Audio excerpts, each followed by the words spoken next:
дар фазои пуршури ҳаяҷони варзиши рӯзҳои 7 ва 8 феврал маҷмӯаи варзишии донишгоҳи миллии тоҷикистон ба маркази асосии нерӯсанҷии паҳлавонони кишвар табдил ёфт.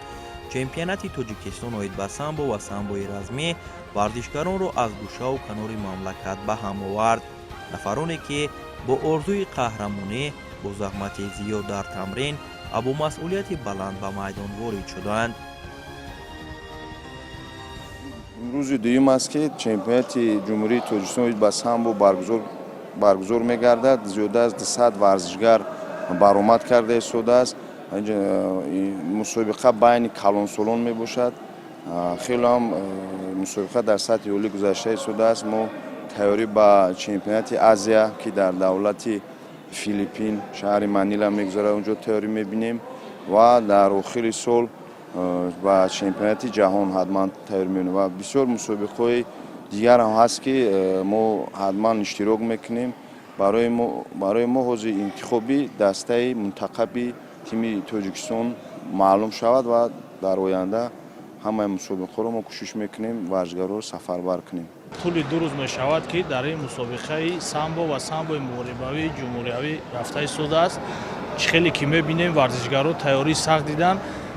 шумо медонед ки ба қарибӣ чемпионати ҷаҳонӣ дар ҷумҳурии ӯзбекистон баргузор мегардад ва мо умедвор ҳастем ки бачаҳо тайёрӣ дидан дар ин мусобиқаи ҷаҳониро ғолибият ба даст меоранд.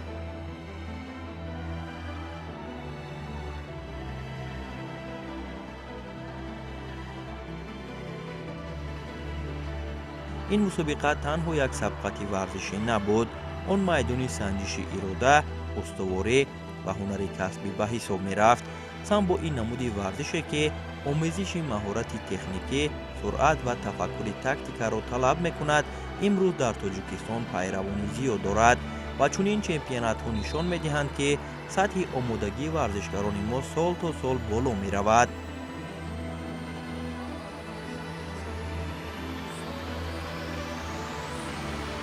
аллакай фикр мекунам шоҳиди он ҳастед ки тӯли 3-4 моҳ аст ки дар шаҳри душанбе як толори бо номи самбо 47 мактаби самбо 47 омода ва кушода шудааст. вай барои вай барои тамринҳои дастаи мунтахаб аст ва ҳама шароит муҳайё аст ва пеш аз чемпионати ҷаҳон машқи сарҷамона, яъне аз варзишгароне ки тамоми ҷумҳурии тоҷикистон ки дар чемпионати тоҷикистон ҷойҳои муайянро ишғол карданд, ҳама сарҷам дар мактаби самбо 47 ҷамъ мешаванд ва тамрин бо сардори сармураббии ҷумҳурии тоҷикистон чемпиони ҷаҳон Акмалиддин Каримов дар он ҷо тамрин мекунанд ва ҳама медонад ки он мактаби самбо 47 дар баландӣ, яъне дар маҳаллаи Лучоб назди институти тарбияи ҷисмонӣ аст ки он ҷо ҳам аз тарафи боду ҳаво ва аз тарафи тамринҳое ки дар берун мегузарад, дар даруни яъне зал мегузарад, фикр мекунам омодагӣ ҷои муносиб.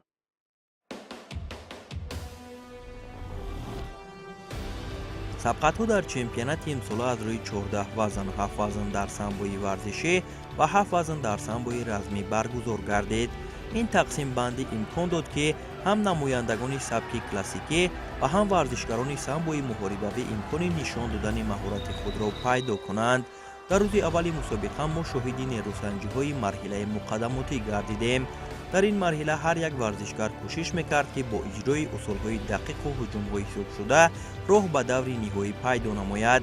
ҳар як варзишгар ба майдон на танҳо бо нияти пирӯзӣ, балки бо эҳсоси масъулияти бузург ворид мешуд, зеро чемпионати мамлакат ин на танҳо унвони фахрӣ, балки имкони шомил шудан ба ҳайати мунтахаб ва намояндагӣ кардани Тоҷикистон дар мусобиқаҳои байналмилалиро дорад.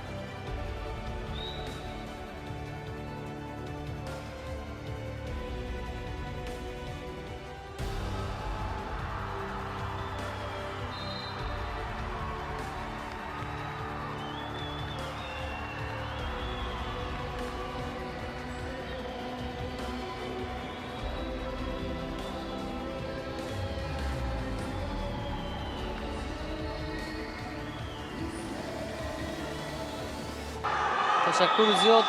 Ба ҳамагон маълум аст ки ҳамана соли дуюм аст ки чемпионати ҷумҳурии Тоҷикистон бо дастгирии Федератсияи самбои ҷумҳурии Тоҷикистон Зӯрушоҳ Нурмаҳмадзода дар сатҳи баланд гузашта истодааст. Ин чемпионат тими мунтахаби самбои ҷумҳурии Тоҷикистонро муайян мекунад ки имсол дар моҳи ноябр дар шаҳри Самарқанди ҷумҳурии Ӯзбекистон чемпионати ҷаҳон баргузор мегардад ки нафарони ғолибони ин мусобиқа дар ин чемпионати ҷаҳон иштирок мекунанд. Ва мо моҳи апрел чемпионати Осиё аст ки мо тайёрӣ мебинем ки дар чемпионати Осиё тими мунтахаб иштирок кунад. Баъдан моҳи ноябр чемпионати ҷаҳон аст ки мо кӯшиш мекунем ки машқҳои дастаҷамъиро зиёд кунем, варзишгаронро омода кунем ва як омодаи хуб сафар кунем ба чемпионати ҷаҳон. рӯзи аввал нишон дод ки рақобат имсол назар ба солҳои пешин сахттар аст. шумораи зиёди иштирокчиён, сатҳи баланди омодагӣ ва баробарии қувваҳо мусобиқаро то лаҳзаҳои охир пуршиддат нигоҳ дошт. ин чемпионат на танҳо майдони рақобати инфиродӣ, балки нишонаи рушди ин риштаи варзиш ва таваҷҷӯҳи рӯзафзуни ҷавонон ба самбо дар кишвар мебошад. зеро дар паси ҳар як пирӯзӣ заҳмати мураббиён ва дастгирии масъулин хело зиёд аст. пеш аз ба мусобиқҳои байналмилалӣ ёки азия ё ин ки чемпионати ҷаҳон ба тими мунтахабро сафарбар кунад, ҳатман мо машқҳои дастаҷамона дар муддати 20 рӯз то 1 моҳ мегзаронем. агар имконият шуд аз дигар давлат ҳам ягон мураббиё нағз омода мекунем ки дар ин ҷо ҳамин тими мунтахаб хуб тайёрӣ бинанда ба мусобиқаҳо рафтан парчами давлатро баланд бардоранд. Федератсияи самбо Зӯрушоҳ Нурмаҳмадзода барои сафарбар намудани чемпионати Осиё ва ҷаҳон соли гузашта 2 машқи дастаҷамъӣ гузарондем барои чемпионати Осиё дар шаҳри Хуҷанд ва дастгирии сафарбаркуниам сарпарастӣ мекунад ва варзишгаронро машқҳои дастаҷамъӣ зиёд мекунад ва боз имсол ҳам хел нақшаҳо дорад федератсия ки боз машқҳои дастаҷамъиро зиёд кунанд барои варзишгарон ки варзишгарон омодаи хуб шаванд дар сатҳи ҷаҳонӣ баромади хуб кунанд. соли 2025 барои самбои тоҷик соли таърихи арзёбӣ мегардад. тоҷикистон мизбони як қатор мусобиқаҳои сатҳи байналмилалӣ аз ҷумла ҷоми ҷаҳонии самбо гардид. ин рӯйдод на танҳо як чорабинии варзишӣ, балки нишонаи эътирофи намояндагони самбои байналмилалӣ ба ҳисоб меравад. роҳбарияти Федератсияи байналмилалии самбо ба сатҳи баргузории мусобиқаҳо дар Тоҷикистон баҳои баланд дода, ишора намуданд ки соли 2026 низ кишвари мо метавонад мизбони чандин чорабиниҳои муҳими байналмилалӣ бошад. он натиҷаи заҳмати пайгиронаи мураббиён ва варзишгарон аст. аз тарафи Федератсияи Россия, аз тарафи фиаси умуми ҷаҳонӣ ба мо пешниҳод шуд ки боз як бор дигар ҷоми ҷаҳонро гирем дар ҳамин Тоҷикистон гузаронем. дар он сабаб ки соли гузашта мо ин кубик ҷоми ҷаҳонро гузаронем дар сатҳи баланд. хеле ҳам ба онҳо писанд омад, бисёр давлатҳо иштирок карданд. аз ҳамин сатҳи мусобиқа, аз ҳамин шаҳри зебои Душанбе хеле ҳам хушҳол шудам ва мумкин дар соли оянда чемпионати Осиёрам ё чемпионати ҷаҳонам ба уҳдаи худ гирем дар ҳамин Тоҷикистон гузаронем.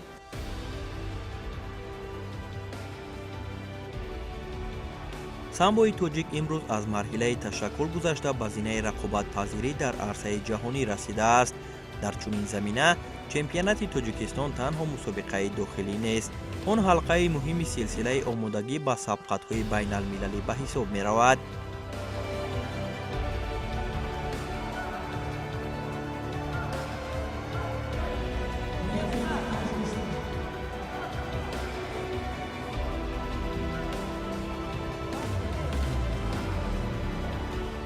пас аз муборизаҳои пуршиддати рӯзи аввал, беҳтаринҳо ҳам дар самбои варзишӣ ва ҳам дар самбои размӣ муайян гардиданд. ҳар як финалист роҳи душворро тай карда аз чандин рақиби пурқувват гузашта буд.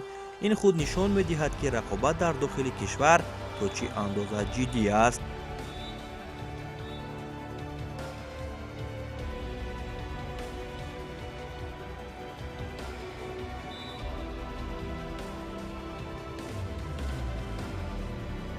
шкале ки мебинед имрӯз аллакай дар ҷумҳурии тоҷикистон самбо чихе рушд равнақ ёфта истодааст ва мо сипоси худро ба муҳтарам ҷаноби олии пешвои миллат мерасонем ки барои ҷавонон ин қадар шароит муайён кардааст ки имрӯз аллакай мо ба сатҳи баланд самборо имрӯз дар шаҳри душанбе чемпионати тоҷикистон оид ба самбо соли 2026 гузашта истодааст.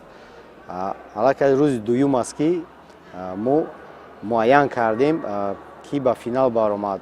гуфтанӣ ҳастам ки дар ин чемпионат зиёда аз 218 варзишгар иштирок карда истоданд ва беҳтаринҳо ба вохӯриҳои нимниҳоӣ баромаданд. дар вазни 71 ва 64 кило хеле зиёд варзишгарон иштирок карданд ва ҳама талош ба роҳхат ёфтан ба чемпионати ҷаҳони 2026 ки имсол дар давлати ҳамсоя ӯзбекистон шаҳри самарқанд баргузор мегардад. мо федератсияи самбои тоҷикистон дар нақша гирифтааст ки беҳтарин варзишгароро омода кунад оид ба намуди самбо ва самбои размӣ.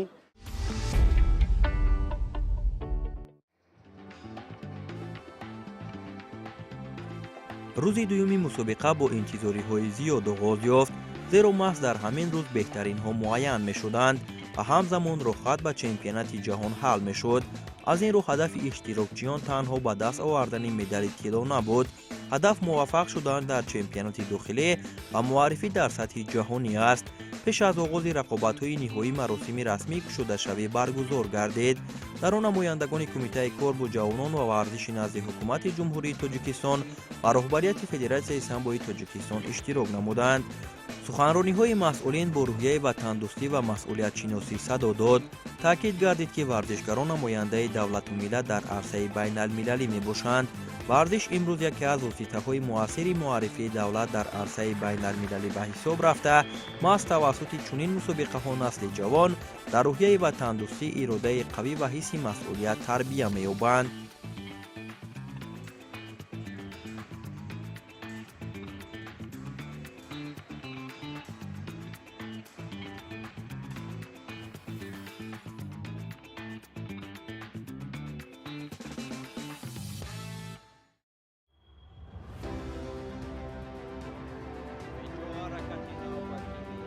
ҳамин тавр баъд аз маросими кушодашавӣ рақобатҳои ниҳоӣ оғоз ёфт. финал ин майдони санҷиши ҳақиқии қаҳрамонон аст. дар чемпионати тоҷикистон оид ба самбо аввалин шуда финали вазни 53 килограмм доир шуд. дар ин вазн саидов аҳмадулло бо иҷрои усулҳои боварибахш ва техникаи дақиқ тавонист мирзокарим исмоиловро шикаст диҳад. аз лаҳзаҳои аввал ӯ ташаббусро ба даст гирифта бо ҳаракатҳои ҷолиб рақибро зери фишор қарор дод ва пирӯзӣ насиби ӯ гардид.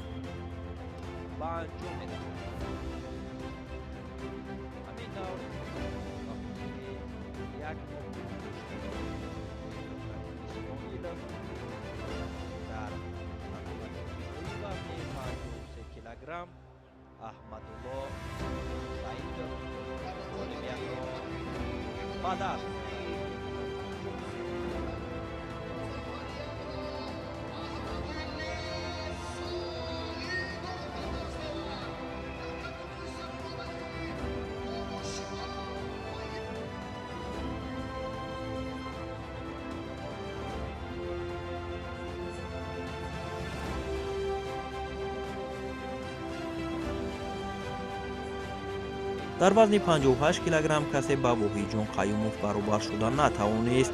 ӯ дар финал бо бартарии зиёд талабшоҳ мунавваровро мағлуб карда соҳиби нишони тилло гардид.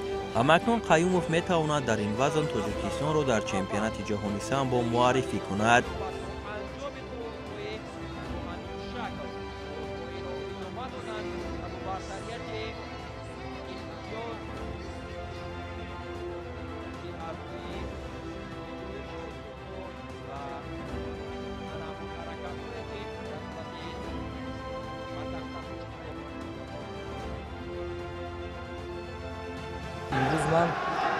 ҷумҳуриявии Тоҷикистон, чемпионати Тоҷикистон ҷои аввал шудам. Бори аввалин дар чемпионати взрослӣ ва дар вазни 52 кило ҳам шидагӣ ҳастам. финали вазни 64 килограмм миёни Идибеки Амиршо ва Нозимҷон Охиров яке аз ҷолибтарини рӯсанҷиҳои рӯз буд. мубориза пуршиддат ҷараён гирифт. ҳар ду варзишгар барои ҳар имтиёз мубориза мебурданд. дар ниҳоят Идибек бо ҳунарнамои арзанда пирӯзӣ ба даст овард ва мақоми аввалро касб кард.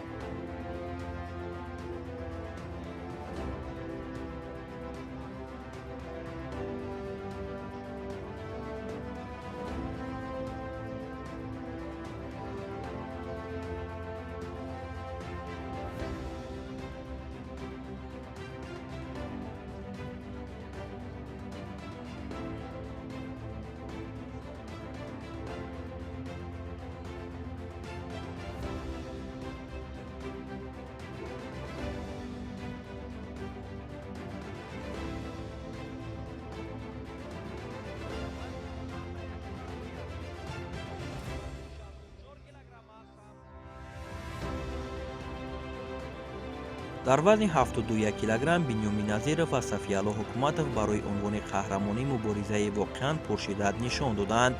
ҳаяҷон дар толор ба авҷ расида буд.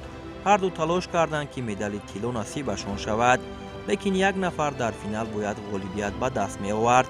ҳамин тавр дар як рақобати ҷолибу диданӣ Назиров тавонист пирӯз шавад.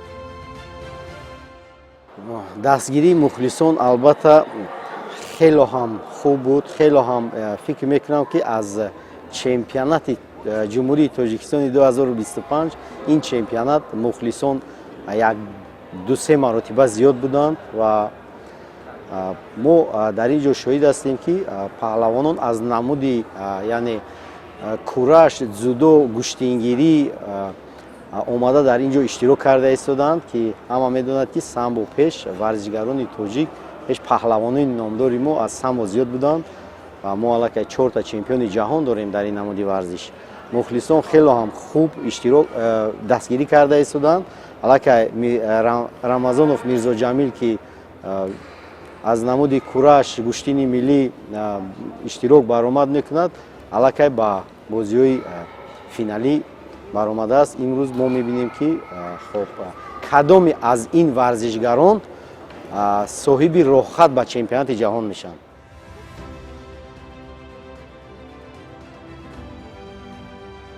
финали вазни 79 килограмм миёни Анушервон Мизробзода ва Мирзоҷамил Рамазонов пешгӯинашаванда ба ҳисоб мерафт.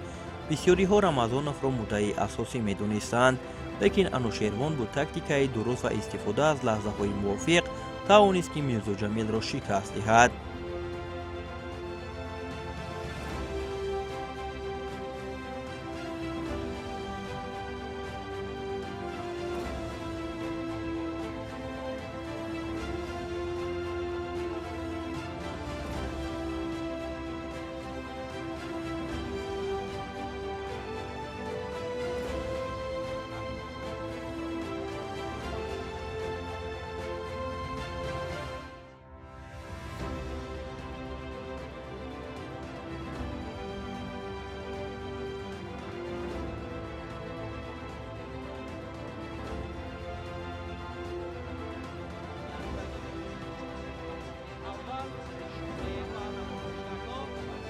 вазни 88 килограмм.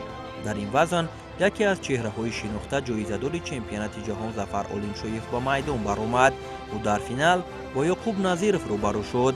рақобат осон набуд, аммо таҷриба ва омодагии Олимшоев нақши ҳалкунанда бозид. Зафар бо истифода аз таҷрибаи ғанӣ рақибро мағлуб карда музаффарият ба даст овард.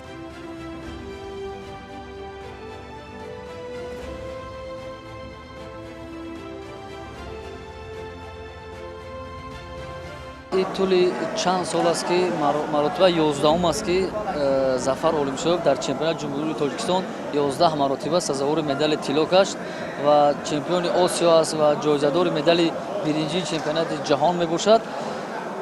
این از حساب فکر میکنم من از حساب تجربه شدن این ورزشگر از همون حساب به یک آمادگی خوب به یک برآمد خوب غلبه به دست آورد.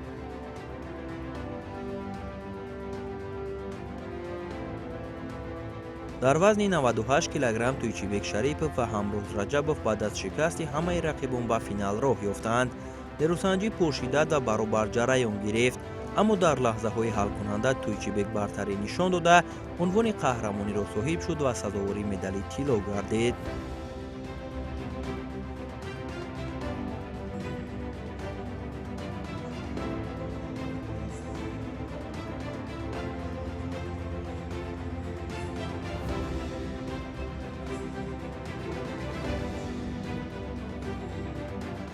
فینال آخرین در سامبوی ورزشی نیروسنجی وزنی به اضافه 98 کیلوگرم به حساب می رفت که میان نیکروز نکبخزاده و محمد رسول دولتov صورت گرفت. دولتov از لحظه های اول تلاش‌های زیاد انجام داد، اما نکبخزاده با حرکت های زیبای ضد حمله امتیاز به دست آورده پیروزی را در فینال به قید گرفت. نیکروز سال گذشته در فینال از فردوس نسیمov شکست خورده بود و امسال از باخت سال گذشته جبران کرده سزاوار جای اول شد.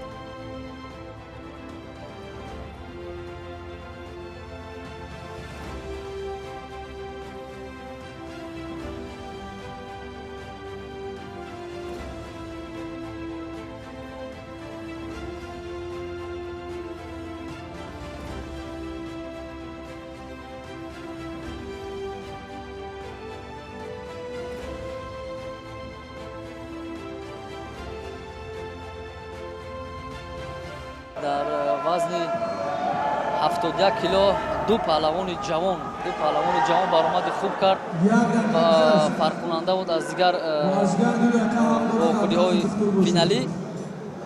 وزن 71 کیلو و وزن 79 کیلو را همینطور برآمد خوب کردن ورزشگرا. خیر این رو باز در امسال خدا خواهد معلوم می شود که ورزشگران چه طور تیاری میبینند، چه طور آمادگی خوب میبینند. کدام نفری که مهنت زحمت زیاد کند غلبه به دست میارد.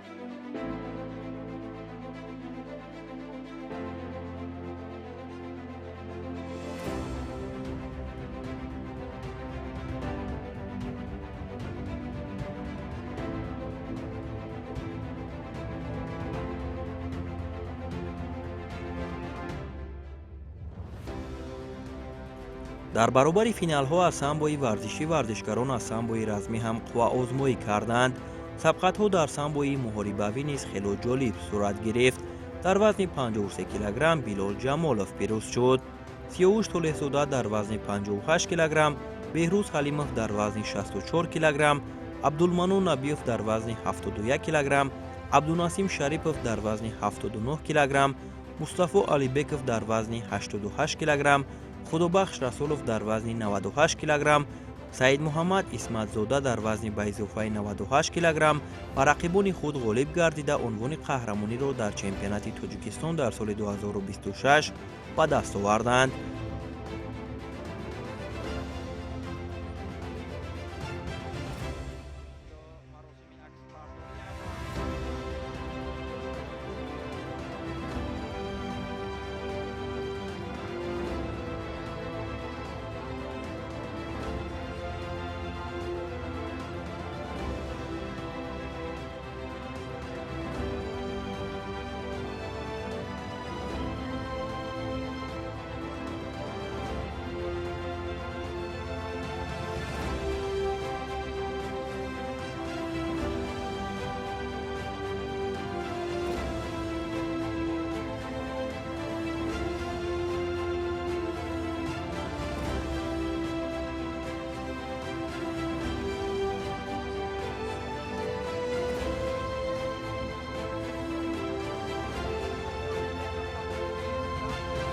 طول 3 ماه می شود که با این مسابقه جمهوریوی اوید و سامبوی رزمی تیاری جدی دیدم. ва бори шашум мешавад ки чемпиони ҷумҳурии тоҷикистон оид ба самбои размӣ мебошам ва хушбахтона имрӯз ба чемпионати ҷаҳонӣ рохат гирифтам. миннатдории худро ба бародарон мерасонам. имрӯз омада моро дастгирӣ карданд. ҳамин тавр чемпионати тоҷикистон оид ба самбо ва самбои размӣ бо рақобатҳои ҷолиб, пирӯзиҳои диданӣ ва кашфи чеҳраҳои нав ба анҷом расид.